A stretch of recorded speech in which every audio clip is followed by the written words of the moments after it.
अनुपात बी बराबर 2:4 और सी अनुपात बी बराबर 2:5 हो तो ए बी सी का मान क्या होगा। यहाँ ध्यान देने वाली बात है कि यहाँ पर सी अनुपात बी दिया है, सबसे पहले आपको बी अनुपात सी निकालना है। सी अनुपात बी यदि 2:5 दिया है तो बी अनुपात सी बराबर क्या हो जाएगा, बी अनुपात सी हो जाएगा आपका 5:2।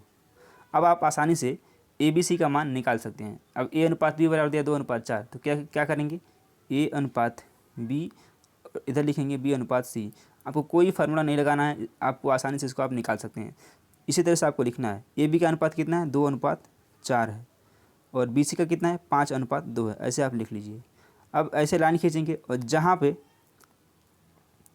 ये 5:2 है लाइन खींचेंगे और यहाँ भी अनुपात का निशान लगाएंगे और जो खाली है उसको ऐसे अंडरलाइन करेंगे और जो खाली है उसके पहले वाला जो अंक है उसी को आप फिल करेंगे। जैसे 4 के बाद खाली है तो 4 को आपको फिल कर देना है। इसी तरह से 5 के पहले खाली तो आपको 5 यहाँ पे फिल कर देना है। अब आपको क्रॉस ऐसे मल्टीप्लाई कर लेना है, 2×5 = 10, 4×5 = 20 और 4×2 = 8। 10:20:8 आया, इसको काटेंगे तो 2×5 = 10, 2×3 = 20 और 2×4 = 8, यानी कि 5:10:4 का रेशियो आएगा, जो कि ये करेक्ट है और यही आपका करेक्ट आंसर है। ऑप्शन नंबर 5, 10 और 4 सी ऑप्शन करेक्ट है। तो आई होप आप इसको समझ पाएंगे। चलिए अगला क्वेश्चन देखते हैं। एक मिश्र धातु में तांबे और जस्ते का मिश्र अनुपात 4:3 है। मिश्र धातु में 50 kg अधिक जस्ता और मिलाया जाता है, जिससे नया अनुपात 4:5 हो जाता है। मिश्र धातु की प्रारंभिक मात्रा क्या थी, ये आपको बताना है कि मिश्र धातु में जो पहले मात्रा थी वो क्या थी। ठीक है, तो सबसे पहले आप लिखेंगे यहाँ पे तांबा, मैं यहाँ ता लिख रहा हूँ, यहाँ पे ज लिख रहा हूँ। ठीक है, यहाँ तांबा हो गया, यहाँ जस्ता हो गया। ठीक है, तांबा और जस्ता का जो प्रारंभिक अनुपात था क्या था, 4:3 था, जो कि दिया हुआ है। और जो 50 kg के अधिक जस्ता मिलाया जाता है उसके बाद का अनुपात क्या है, उसके बाद का अनुपात है 4:5। अब क्या करना है आपको, अब इन दोनों का अंतर निकालना है क्योंकि 2 आ रहा है। ठीक है, पहले 3 था जस्ता, अब 5 हो गया है। तो इस 2 का मान कितना है, इस 2 का मान दिया है 50 kg। 2 का मान कितना दिया, 50 kg। और जो टोटल मान है वो कितना हो जाएगा, टोटल जो मान निकालना है आपको 4 और 3 7 का निकालना है, क्योंकि पहले क्या था, क्या मिश्र धातु की, हाँ तो मिश्र धातु की मात्रा निकालनी है प्रारंभिक, यहाँ लिखा हुआ। तो मिश्र धातु की प्रारंभिक मात्रा क्या थी, तो प्रारंभिक मात्रा क्या थी, 4 तांबा था, 3 जस्ता था, कितना हो गया, 7 हो गया। तो 7 का आपको मान निकालना है। 2 का मान दिया 50 kg, तो 7 का मान आपको निकालना है, तो कितना हो जाएगा, 7 यूनिट बराबर हो जाएगा 50 × 7 और बटे 2, काटेंगे 2 × 1 = 2, ये 25 बार में कटेगा, 25 × 7, यह कितना आया, 25 × 7, 7 × 25 = 35, 5 हासिल 3, 7 × 14 और 3 17, 175 kg प्रारंभिक मात्रा था। ऑप्शन नंबर बी करेक्ट है। इसको दोबारा देख लेते हैं। तांबा और जस्ता का प्रारंभिक अनुपात 4:3 था और 50 kg इसमें अधिक जस्ता मिलाने के बाद 4:5 का अनुपात हो जाता है बाद में। अब जस्ता पहले 3 था, अब 5 हो गया है, तो इन दोनों का अंतर कितना है, 2 यूनिट का अंतर आ रहा है। 2 का मान 50 दिया है। अब प्रारंभिक मिश्र धातु का मात्रा निकालना है, यानी कि मान निकालना है। तो 4 और 3 7 का आपको मान निकालना है। इन दोनों को जोड़ लेंगे, 7 हो जाएगा। 7 का मान निकालेंगे तो 175 आएगा, यानी कि प्रारंभिक में जो मिश्र धातु की मात्रा थी 175 किलो थी। बी ऑप्शन करेक्ट है। पी और क्यू के कार्य करने की क्षमता का अनुपात 5:7 है। कार्य पूरा करने के लिए उनके द्वारा लिए गए दिनों की संख्या का अनुपात क्या होगा।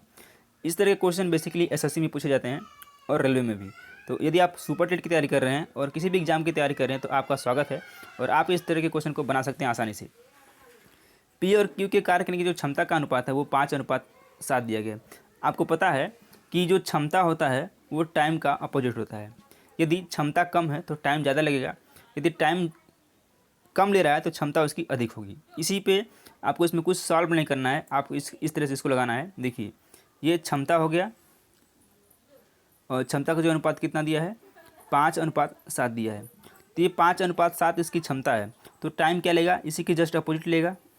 ये आपको ध्यान रखना होगा। तो टाइम क्या होगा, ये मान लीजिए ए है और ये बी है। ए की क्षमता 5 है और बी की क्षमता 7 है। तो ए की जो क्षमता है वो 5 है, तो वो टाइम क्या लेगा, इसका जस्ट अपोजिट लेगा, तो वो 7 समय लेगा और फिर बी 5 समय लेगा। जस्ट रिवर्स हो जाता है। तो क्या हो जाएगा, ये इसका जो टाइम का अनुपात हो जाएगा वो 7:5 हो जाएगा और यही आपसे पूछा गया था। ऑप्शन नंबर बी बिल्कुल करेक्ट है। अगला क्वेश्चन देख लेते हैं।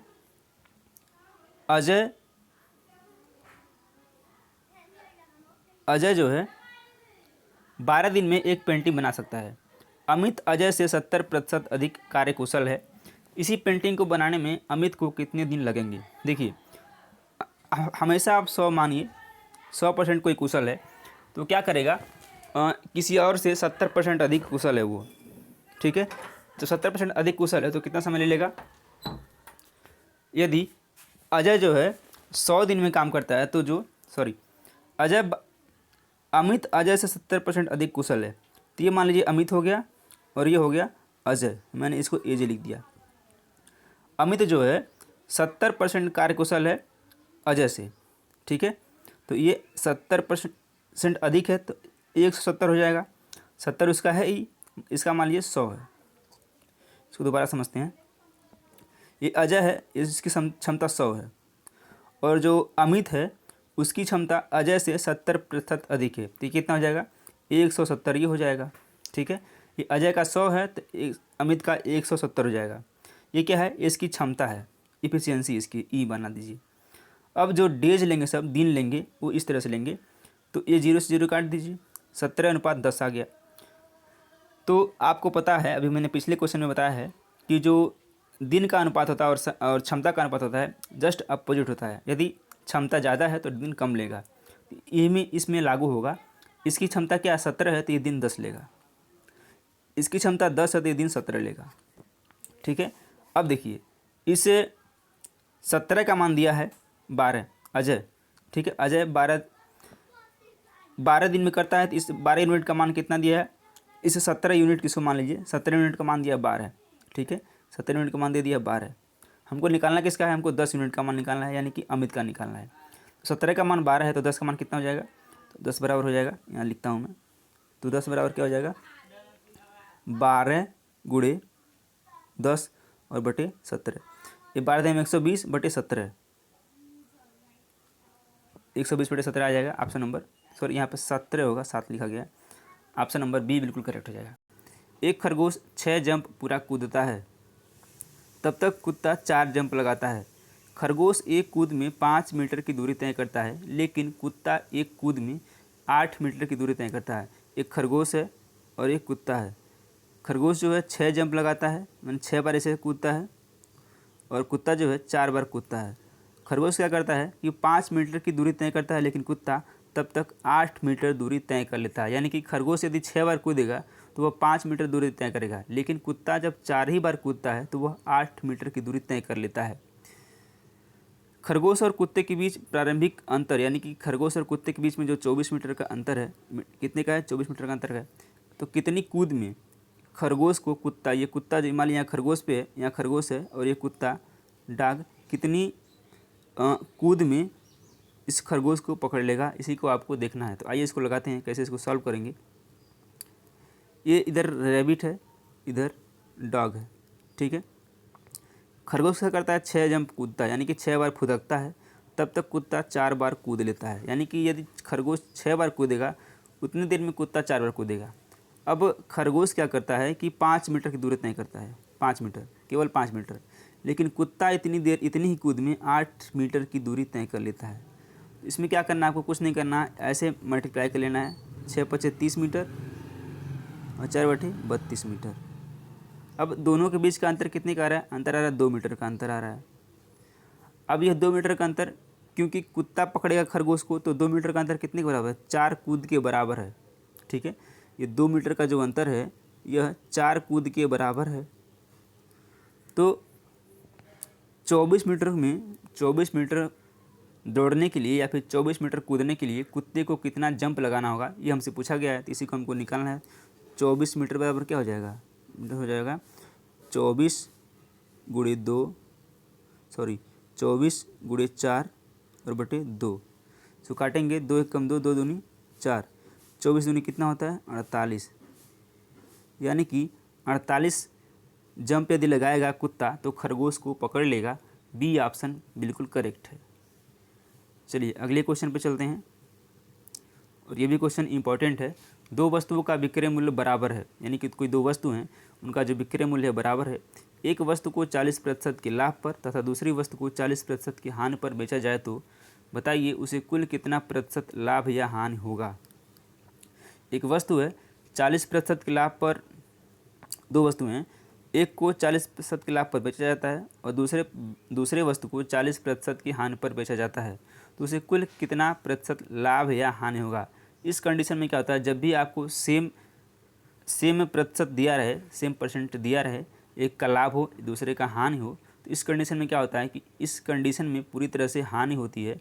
आइए इसको समझते हैं। इसको लगाने के लिए आप या तो फार्मूले का यूज़ करें या फिर एक सक्सेसिव मेथड लगाएं। सबसे पहले हम फार्मूला का यूज़ करके बताते हैं। इसके लिए क्या करना होगा, प्रतिशत लाभ और हानि सेम है तो x²/100 करेंगे तो आप आसानी से इसको निकाल सकते हैं। देखिए 40 और गुणे 40/100 करेंगे तो ये निकल जाएगा, 0 से 2 0 नीचे 2 0 ऊपर, 4 चौका 16% का उसको हानि होगा। लेकिन यहाँ आपको समझना होगा कि इस कंडीशन में आपको ध्यान देना होगा कि हर वस्तु में जब भी ऐसा होता है सेम लाभ सेम हानि हो तो इस कंडीशन में पूरी तरह से हानि होती है, तो इसमें 16% की हानि होगी। दूसरा जो तरीका है उसको भी समझिए। जो इसका दूसरा तरीका है जो सक्सेसिव मेथड है, ये होता है, ये हो जाएगा प्लस का 40, पहले हानि हो रहा है, फिर माइनस का 40 क्योंकि दोबारा लाभ हो रहा है, फिर माइनस 40 और गुणे 40/100, 1 0 2 0 और 2 0 नीचे कट जाएगा, 40 से 40 कट जाएगा क्योंकि माइनस और प्लस है, और 4 चौका 16, लेकिन माइनस का है तो 4 चौके ये 16 हो जाएगा, -16%। तो -16% का मतलब हानि होगा। इस तरह से ऑप्शन नंबर डी करेक्ट है। मेरी सलाह मानिए तो आपको इसी तरह दुकानदार एक वस्तु को 25% के लाभ पर बेचता है तथा 25% कम वजन का प्रयोग करता है, उसका कुल लाभ प्रतिशत क्या होगा। और ये भी क्वेश्चन इंपॉर्टेंट है आपके आने वाले सुपर टेट के एग्ज़ाम के लिए, या फिर आप किसी भी एग्ज़ाम की तैयारी कर रहे हो आपके लिए सेशन इंपॉर्टेंट होगा। एक दुकानदार, यानी मान लीजिए दुकानदार कितना 100% कोई वस्तु पूरी है, ठीक है, वो क्या कर रहा है 25% का लाभ तो ले रहा है, 25% का लाभ ले रहा है तो 25% लाभ यानी कि कितना 125 हो रहा है।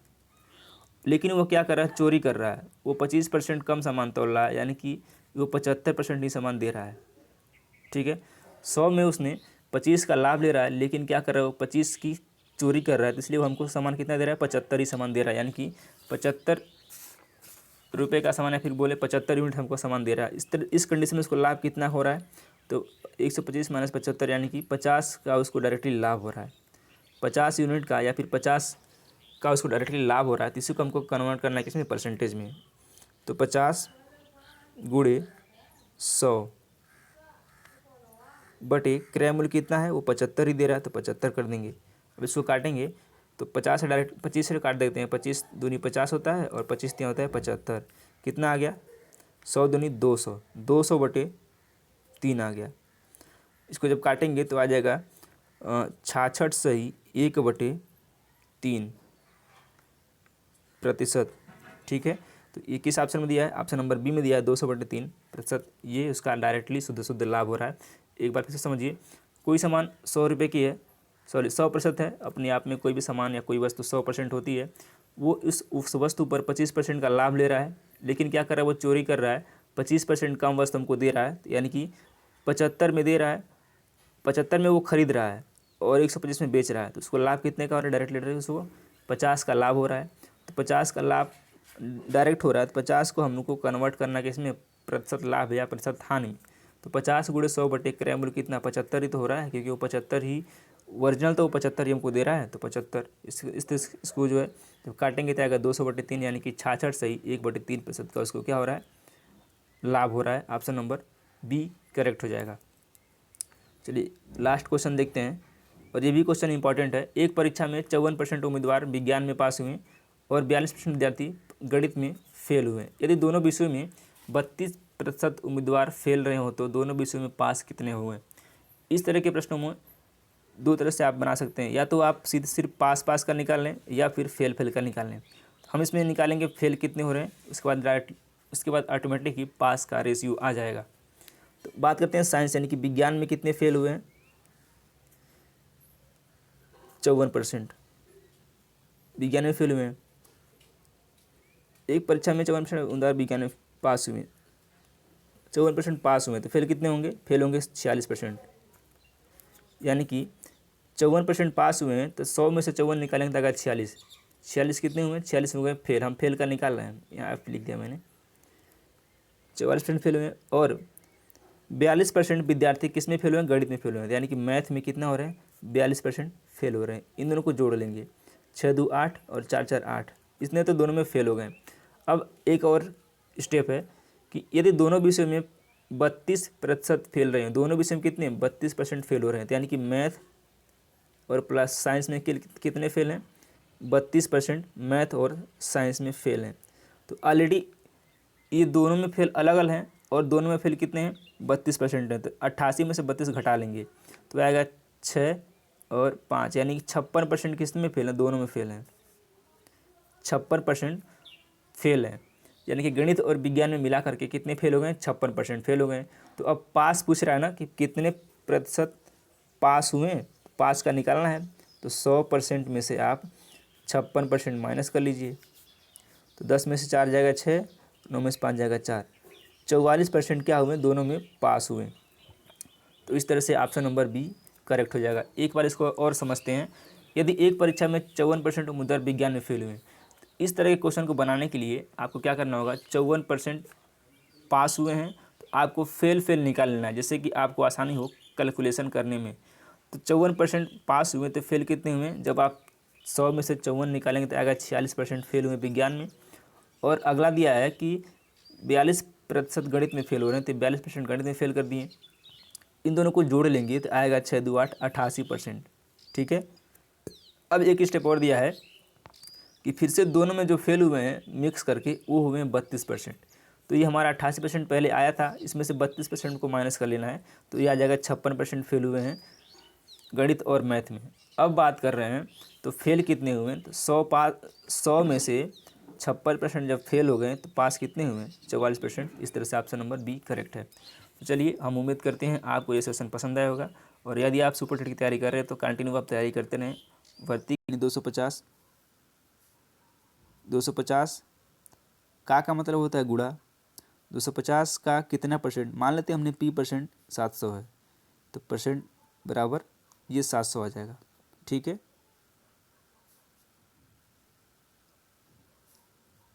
ये 250 का पी बटे 100 बराबर ये 700 आ जाएगा। ठीक है। तो ये एक जीरो से एक जीरो कट जाएगा, 25 से कम 25, 25 का 100। पी बराबर क्या आ जाएगा? पी बराबर आएगा 4 गुणे 70, यानी कि 7 चौक 28, 280%। ठीक है। 250 का 280% जो होगा वो 700 होगा। ठीक है। ऑप्शन नंबर बी करेक्ट हो जाएगा। आइए अगला क्वेश्चन देखते हैं।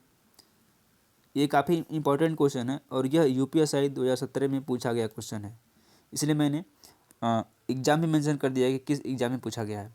बी ए का 1/3 है तो बी ए से कितने प्रतिशत कम है? इस तरह के क्वेश्चन खासकर कई सारे एग्जाम में पूछे जा रहे हैं। बी ए का 1/3 है तो बी ए से कितने प्रतिशत कम है? आइए देखते हैं। सबसे पहले इसको लिख सकते हैं आप, बी बराबर क्या है? बी बराबर है ए का 1/3। ठीक है, इसको आप ऐसे लिख सकते हैं। तो बी बटे ए क्या हो जाएगा? ये इधर आएगा, बी बटे ए बराबर क्या हो जाएगा? ये हो जाएगा 1/3। ठीक है, यानी कि बी की वैल्यू 1 है और ए की वैल्यू 3 है। इन दोनों का अंतर कितना है? इन दोनों का अंतर है 2, यानी कि 3 में से 1 का अंतर कितना है? 2 है। ठीक है, 3 और 1 का अंतर 2 है, 2 ही तो आएगा, 3 में से 1 निकालेंगे तो। अब अंतर का मतलब है 2, तो 2 गुणे 100 बटे कंपेयर किस पे करना है हमको? ए से करना है, यानी कि ए से कितने परसेंट, बी ए से कितने परसेंट कम पूछा गया है, यानी कि ए से कंपेयर करना है, तो ए को नीचे रख देंगे। अभी आ जाएगा 200/3। ठीक है, 200/3 आ जाएगा। इसको जब काटेंगे आप तो 3 छक 18, 2 बचेगा, 20 हो जाएगा। 3 छक 18, फिर 2 बचेगा, पॉइंट लगाएंगे 20, 3 छक 18, 3 छक 18, यानी कि 66.66, 66.66% कम है बी ए से। ठीक है, किस ऑप्शन में? ऑप्शन नंबर ए में दिया गया है, ऑप्शन नंबर ए करेक्ट हो जाएगा। हम उम्मीद करते हैं इस कंसेप्ट को आप समझ पाएंगे। आइए अगला क्वेश्चन देखते हैं, इसको थोड़ा ब्रीफली समझते हैं। ये पूरा के जो खेल है, बी बी बराबर क्या लिख सकते हैं, बी बराबर लिख सकते हैं एक, यानी ए बटे एक, ए एक तिहाई है बी का, ऐसे ही तो लिखेंगे। तो बी बटे ए बराबर बी बटे एक कितना हो जाएगा, 1/3 हो जाएगा। ये बी का मान हो गया, ए का मान हो गया, और दोनों का अंतर कितना है, 2 हो जाएगा। इसी पे कंपेयर कर लेंगे। आइए अगला क्वेश्चन देखते हैं। 6% का कितना परसेंट, 6% का कितना प्रतिशत 5% होगा। ठीक है, ये बिल्कुल ठीक लिखा गया क्वेश्चन है। तो सबसे पहले इसको क्या करेंगे, 6% लिखेंगे। 6% का कितना परसेंट, मान लेते हैं P%, P/100 क्या है, 5% है। ठीक है, यही तो पूछ रहा है। 6% का कितना परसेंट, 5 है, तो ये परसेंट से परसेंटेज कट जाएगा। ठीक है, जब परसेंटेज से परसेंटेज कट जाएगा तो P बराबर क्या हो जाएगा, P बराबर हो जाएगा ये 6P बराबर कितना हो जाएगा, 6P बराबर ये 100 इधर आके गुणा हो जाएगा तो 100 हो जाएगा 500। ठीक, तो P बराबर क्या हो जाएगा, P बराबर हो जाएगा 500 और बटे 6, इसको काटिए आप। तो जब 500 में 6 से भाग करेंगे, आइए देख लेते हैं। 6 कितना होता है, 48, 2 बचेगा 0। ठीक है, और 6 × 18, 2 बचेगा, पॉइंट लगाएंगे 0, 6 × 18, फिर 2 बचेगा, फिर यही, यानी कि 83.33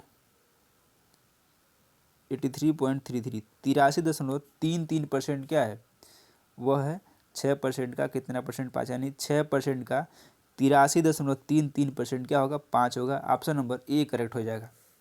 तो हमने डिस्कस किया 3 क्वेश्चन। हम उम्मीद करते हैं ये वीडियो आपको पसंद आएगा। वीडियो पसंद आए वीडियो को लाइक करें, चैनल को सब्सक्राइब करें, बेल आइकन प्रेस करें, जिससे कि आपकी सभी वीडियो को नोटिफिकेशन सबसे पहले मिल पाए। हम जो है सोमवार से शुरू करेंगे सुपर टेट के लिए फाउंडेशन बैच, जो कि सुपर टेट यूपी टेट के लिए फाउंडेशन करके होगा। उसमें बेसिक से मैथ कवर करने वाले हैं हम। तो स्वागत रहेगा आपका मंडे वाली वीडियो में। टाइम और हम बता देंगे कि कितने बजे वो वीडियो पब्लिश करेंगे। वीडियो देखने के लिए बहुत बहुत धन्यवाद। आपका दिन शुभ हो।